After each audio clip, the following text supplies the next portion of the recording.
السلام عليكم ورحمة الله وبركاته، متابعي قناة مستر فورتين. ازيكم عاملين ايه؟ وحشتوني جدا اقسم بالله. جاي النهاردة عندنا فيديو مهم، هنتكلم عن كذا موضوع. بس الاول بعتذر لكل الناس عن الغياب. بقالي اكتر من اسبوع او اكتر كمان غايب عنكم، معلش حقكم عليا والله. كان شوية تعب بس الحمد لله، ويا دوب الحمد لله بدأت اقف واقوم تاني الحمد لله. فجاي النهاردة عندنا كام موضوع مهم، هنلم الحاجات اللي فاتتنا الفترة اللي فاتت، وبإذن الله بداية من النهاردة يعني بإذن الله هكون موجود معاكم تاني طبيعي كل يوم وفي كل ماتش زي ما كنا متعودين. الأول ما تنسوش تعملوا لايك وسبسكرايب للقناة وفعلوا زر الجرس عشان يوصلكوا كل التنبيهات أول بأول. ما تنسوش تصلوا على النبي في الكومنتات. هنبدأ بأول موضوع معانا، وهو موضوع خروج الفرق المصرية من البطولات الأفريقية. عندنا 3 فرق خرجوا من البطولات الأفريقية. احنا كنا مشاركين بأربع فرق: اهلي، زمالك، بيراميدز، مصري. كل الفرق خرجت ما عدا الزمالك، ده طبعا الحمد لله. الحمد لله يعني ان الزمالك هو الوحيد اللي لسه مكمل، ده حاجه بسطاني جدا. بس احنا متعودين احنا نتكلم هنا كمحايدين، يعني هنشيل الانتماء. كل الناس عارفه ان انا راجل زملكاوي، بس هنشيل الانتماء في جنب وهنتكلم كوره. نبدا الاول ببيراميدز وبعدين المصري. بيراميدز والمصري بالنسبه لي خروج بيراميدز كان مفاجاه. مش عشان حاجة، بس عشان قوة سكواد بيراميدز وقوة أداء بيراميدز في بطولة أفريقيا. بيراميدز صعد أول مجموعته، والمفارقة الغريبة إن كل الفرق اللي صعدت أول مجموعة هي اللي خرجت، والفرق اللي صعدت تاني مجموعة هي اللي كملت. فبيراميدز عمل ماتش كويس وكان ممكن يسجل جون والتاني، لكن حظهم كان وحش جدا. والجيش الملكي كان نازل، دي المفاجأة بقى، إن الجيش الملكي كان نازل ضاغط، وكان نازل فاتح الملعب وبيلعب للهجوم عكس اللي كان بيعمله قدام الاهلي هنا في مصر في الماتش بتاعه هنا. وهي دي ميزه الاهلي والزمالك اللي هنفضل نتكلم عليها. اي فرقه مهما كان مستواك ومهما كان ادائك ومهما كنت عامل ازاي، الناس بتنزل قدام الاهلي والزمالك خايفه من الشعار وخايفه من التيشيرت. وانا دايما بقول على الزمالك ان الزمالك بالتيشيرت بس يكسب، كذلك الاهلي يا جماعه. مش هنضحك على بعض. الاهلي بس بالتيشيرت بتاعه قادر ان هو يكسب، وقادر ان هو يحرجك ويحرج اي منافس. فبيراميدز هي مشكلته ان هو ما عندوش جمهور، مشكلته ان هو لسه ما عندوش خبرة وتقل في البطولات الأفريقية، عكس الأهلي والزمالك وصن داونز والترجي والوداد والرجاء والفرق الجماهيرية الكبيرة وكده. فلسوء حظ جمهور بيراميدز ولحسن حظنا الحمد لله ان بيراميدز خرج. واحد يقول لي حسن حظك ليه وانت مالك؟ انا مش عايز بيراميدز ياخد بطولة افريقيا كمان. مش عايز ابقى انا بقالي 20 سنة ما خدش بطولة وبيراميدز من امبارح واخد بطولتين، فهتبقى كارثة يعني. فالحمد لله ان بيراميدز خرج، ومش مش كرها في بيراميدز، انا لا بحبه ولا بكرهه، بس الحمد لله مش عايز فرقه مصريه تانية تاخد البطوله. يعني لو مش الزمالك خلاص بقى ودوها بقى تونس والجزائر والناس دي، انا موافق. نيجي بعدها المصري ولا يلومن الا نبيل الكوكي. المصري محدش يلوم حد غير نبيل الكوكي. نبيل الكوكي ضيع فوز سهل في ماتش المصري والزمالك. كان قادر ان هو يكسب الزمالك في الماتش بتاع المصري، لكن نبيل الكوكي كان خايف وكان جبان وما قدرش يستغل. وكذلك في ماتش بلوزداد، نبيل كوكا عمل نتيجة إيجابية هناك، لكن رجع هنا. الغريب إن هو ما قدرش يحافظ على النتيجة الإيجابية اللي هو كان عاملها، كان متعادل 1-1. فما قدرش إن هو يحافظ عليها وخرج. نيجي بقى للأهلي، وده اللي أنا كنت عايز أتكلم عنه. وتاني يا ريت الناس متزعلش من الكلام اللي انا هقوله، سواء انت اهلاوي او زملكاوي ما تزعلش من اللي انا هقوله. انا دي وجهة نظري واللي انا شايفه، ممكن اكون صح ممكن اكون غلط. انت برضو ممكن تقول لي رايك في الكومنتات. بس قبل ما نتكلم ونقول اي حاجه، ما تنساش تعمل لايك وسبسكرايب للقناه وفعل زر الجرس عشان يوصلك كل تنبيهات اول باول. الاهلي بدأ ماتش الترجي بافضل شكل ممكن يبداه الاهلي في اي ماتش، وافضل شكل الاهلي في السيزون ده تقريبا، وافضل شكل الاهلي تحت قيادة جيستر. الاهلي نزل ضاغط ونزل مهاجم، واول 3 4 دقايق الاهلي كان مضيع جونه في التاني، وبعد كام دقيقه الاهلي كان حاطط الجون الاولاني في الدقيقه التاسعة. فالاهلي نزل ضاغط، لكن قفة الاهلي وقفة اللعيبه الكبيره ان الاهلي بعد ما حصل كده والاهلي فضل ضاغط ويضيع اجوان كتير، والحارس بتاع الترجي كان متالق بامانه. بس مش هقول كان متالق، كل الكور اللي صدها حارس الترجي كانت في ايده وفي نص الجون. كل كور تريزيجيه كانت في نص الجون، يا دوبك هي الكره الخطيره اللي ممكن هو تألق فيها وشالها كانت تسديدة مروان عطية اللي كانت من بره ال 18. لكن مش فاكر اسمه راح مني، اسمه مش عارف شريف بن ايه كده او معاذ بن ايه كده. بس المهم يعني ان هو عمل ماتش كبير، وكان سبب من اهم الاسباب اللي ادت ان الترجي يكسب. الاهلي خلص الشوط الاول 1-0 وخرج الاهلي ونزل فريق تاني، وكانهم ضامنين ان باللي شافوه بالشوط الاول ده ان هم بيلعبوا فرقه تعبانه وقادرين ان هم يخلصوا فيها جون والتاني في اي وقت. لكن ما عملوش حسابه بقى ان الترجي نزل الشوط التاني خلاص هو نتيجه 1-0، والترجي خلاص بقى بيلعب انا عايز اجيب جون، انا اجيب جون صعدت دخل فيها جون تاني خرجت، فخلاص هي بقى بيلعب يا قاتل يا مقتول زي ما بنقول. والترجي قدر ان هو يعمل خطورة على الاهلي مرة والتانية قبل الجون ويهدد. كان في كرة خطر اصلا للترجي قبل الجون، اتعرضت من ناحية اليمين كده من عند بالعمري، لو كان في حد مقابل كان حطها. لكن يجي الخطأ من الاهلي من عند بن شرقي اللي بيرجع كرة كالعادة من غير ما يبص ومن غير من غير اهتمام ومن غير اعتناء بالكرة، يدي الكرة لهجوم الترجي رايحين 2-3، دربكة تقع الكرة قدام المهاجم طخ جون. الأهلي خرج بره البطولة، بعدها على طول ضربة جزاء. الماتش اتصعب بقى، الأهلي محتاج 3-4 تجوان في 8 دقايق. خلاص الماتش اتصعب والفرقة فكت وخلاص، بدليل إن جيسترو ابتدى بقى ينزل كامويتش وناس غريبة كده أصلا المفروض إن هما ما ينزلوش. بس ده ايه اللي حصل والاهلي خرج من البطوله. لكن لو جينا الحق يعني الاهلي كان قادر ان هو يخرج الترجي مرتاح، كان قادر ان هو يخلص الشوط الاولاني 3-4، وكان قادر ان هو يأذي الترجي هجوميا. بس سوء الحظ ورعونة بعض اللعيبه هي اللي ادت ان الاهلي يخرج من البطوله. مش نهاية السكة، والأهلي نادي كبير طبعا، مش أنا اللي هاجي أقول النهاردة مش نهاية المطاف. يعني الأهلي نادي كبير والأهلي معاه بطولات كتير، لو قعد 3 4 سنين كمان ما ياخدش بطولات برضو الأهلي هيفضل في حتة تانية لوحده بعيد عن أقرب منافس ليه اللي هو الزمالك بالمناسبة. فالأهلي هيفضل حتى الآن لحين إشعار آخر يعني هو سيد أفريقيا، هو صاحب الأرقام القياسية في البطولة. ودي حاجة أنا تقيلة عليا قد إيه انتوا مش عارفين وأنا بقولها، لكن دي حقيقة واحنا اتعودنا ان احنا دايما بنقول الحقيقة.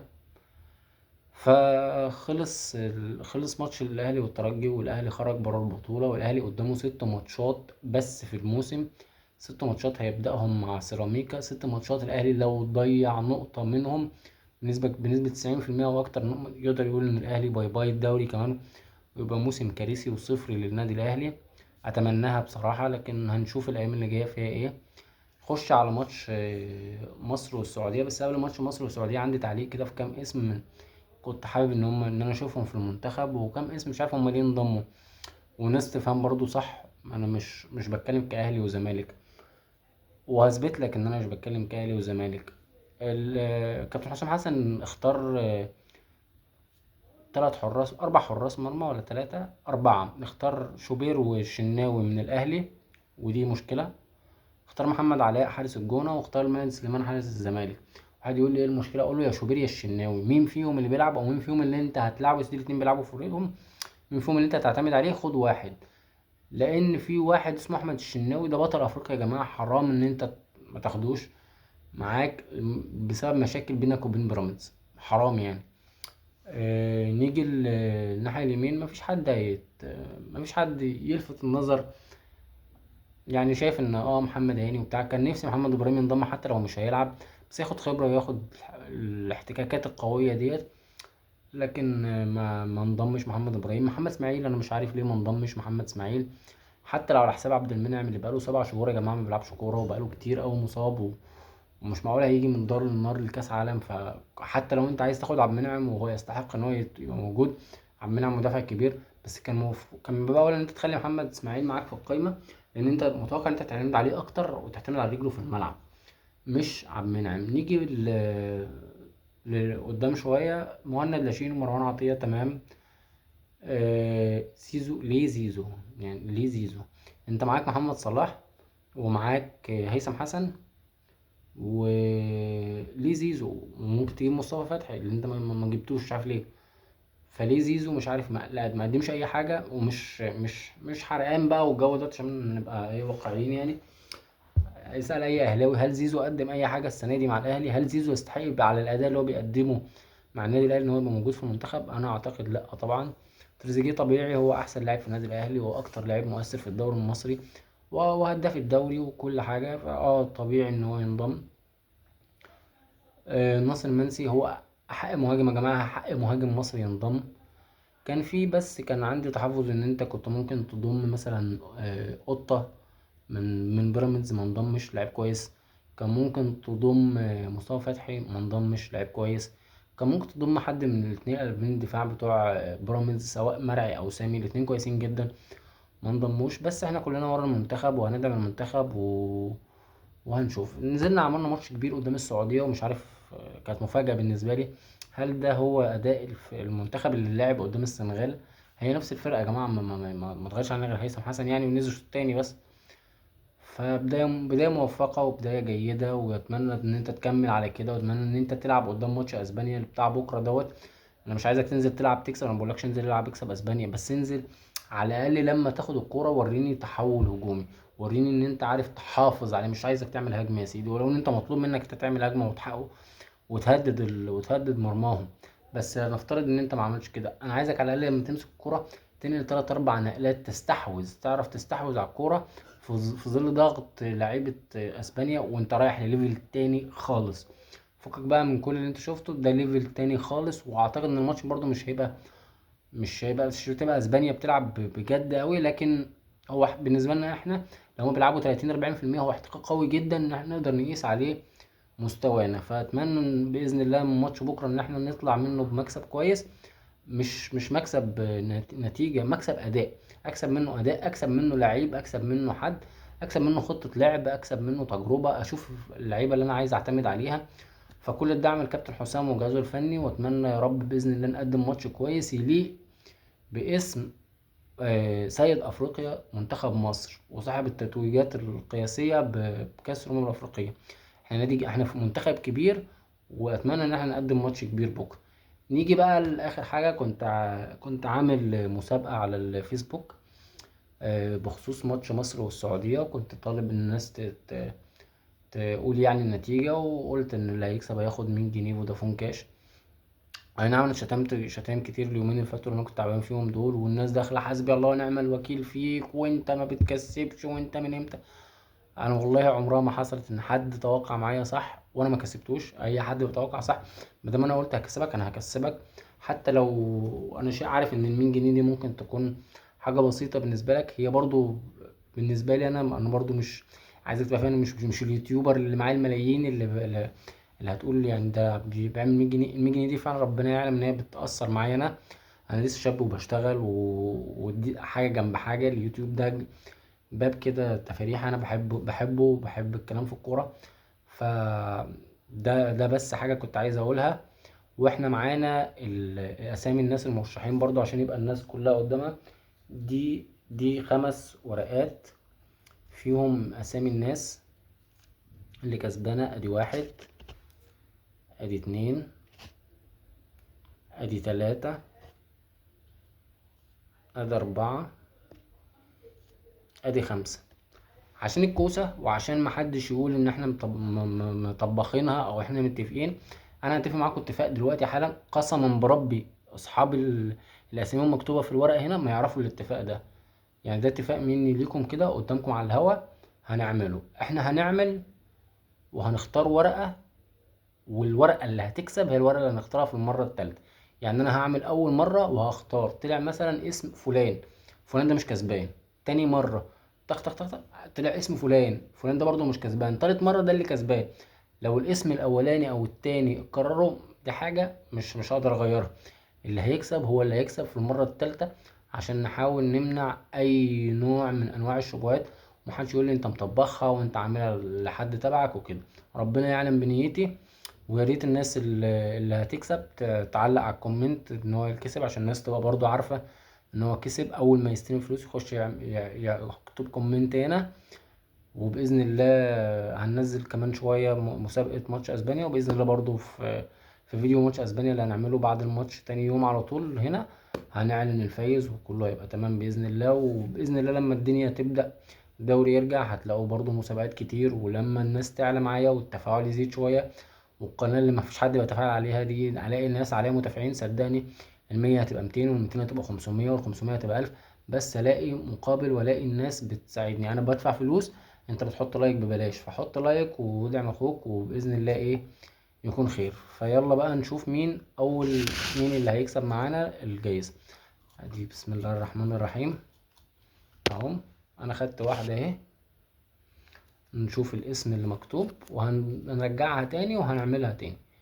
الاسم اللي موجود عبد الله امام. طبعا هي ممكن الاسم يجي معكوس قدامك، بس هو الاسم الموجود عبد الله امام. ادي اول مرة. ترجع تاني يا عبد الله. 3 4 5. تاني واحدة دي برضو مش محسوب. الاسم اللي خدناه اهو يطلع مين؟ بسم الله الرحمن الرحيم. محمد اليماني. محمد اليماني.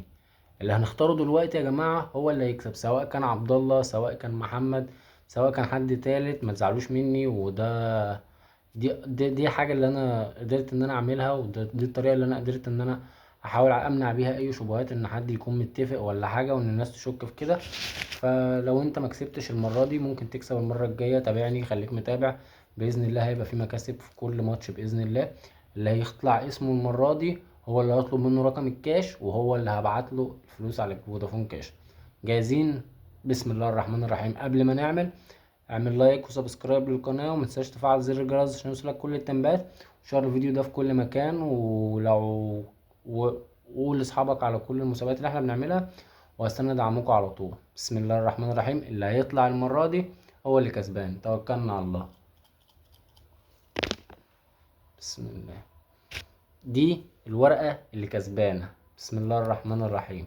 دي الورقة اللي هبعت لها الفلوس. بسم الله الرحمن الرحيم. هي رزقك عبد الله امام. عبد الله امام هو اللي كسبان معايا. استأذنك تتواصل معايا وتبعت لي رقم الكاش، وبإذن الله تكسب معانا على طول. والناس اللي ما كسبتش بإذن الله الماتشات اللي جاية تكسبوا فيها اكتر واكتر. اشوفكم وشكم بخير، وما تنسوش تعملوا لايك وسبسكرايب للقناة وفعل زر الجرس عشان يوصلك كل التنبيهات. السلام عليكم.